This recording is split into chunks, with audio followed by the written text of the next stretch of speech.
तर पुण्यामधल्या या एकूणच येणाऱ्या कलांच्या नंतरची प्रतिक्रिया आपण पाहिली। थोड्या वेळापूर्वी चंद्रकांत पाटील बोलत होते आणि त्याच जोडीला मोहोळ यांनी ही प्रतिक्रिया दिली आहे। ताजी बातमी आहे, प्रणिता त्यासाठी आपल्या सोबत आहे। काँग्रेसचे गोकुळ चव्हाण विजयी झालेले आहेत। मुंबईत काँग्रेसच्या वर्षा नकारी यांचा विजय झालेला आहे।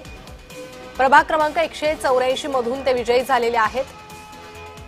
तर मुंबईत, पुणे त्यासोबतच इतर शहरातील मनपाची ही आकडेवारी समोर येते। जळगावातही आकडेवारी हळूहळू समोर येते। मुंबई प्रभाग क्रमांक 2 मधून भाजपच्या तेजस्वी घोसाळकर या विजयी झालेल्या आहे। प्रभाग क्रमांक 2 मधून भाजपच्या तेजस्वी घोसाळकर विजयी झालेले आहे। वर आकडे बदललेले आहे। भाजप आता 93 पर्यंत पोहोचलेला आहे।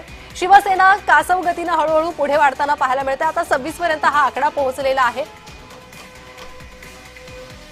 तर तेजस्वी घोसाळकरांनी माध्यमांशी प्रतिक्रिया दिलेली आहे। विजयानंतर काय म्हटलंय ते ऐकूयात।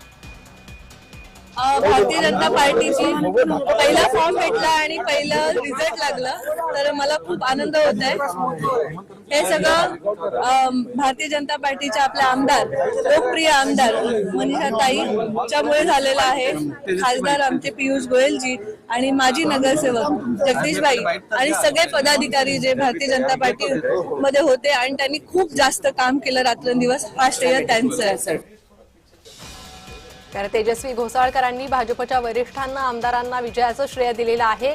त्यांनी आनंद व्यक्त केलाय। पुन्हा बोलूयात चर्चेकडे, प्रसाद सर।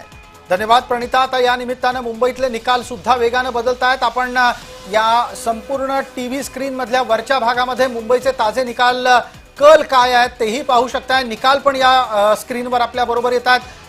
भारतीय जनता पार्टी आता 212 कलांपैकी 93 ठिकाणी आघाडी घेतलेली आहे। शिवसेना 26 पर्यंत पोहोचली आहे। अजित पवारांना एक वाढीव जागा मिळताना दिसतेय। ठाकरे गट जो मगाशी 58ला घसरला होता तो आता वाढलाय, 61 पर्यंत गेलेला आहे आणि मनसे 9 वर अडकलेली आहे। योगेश चिले यांना मगापासून काही भूमिका मांडायची होती असं दिसतंय।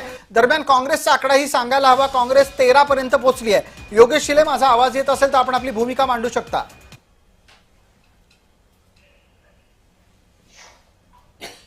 योगेशजी बोलणार आहात? योगेश शिलेंचा संपर्क बाधित होतोय वारंवार। आपण पटकन बालाजी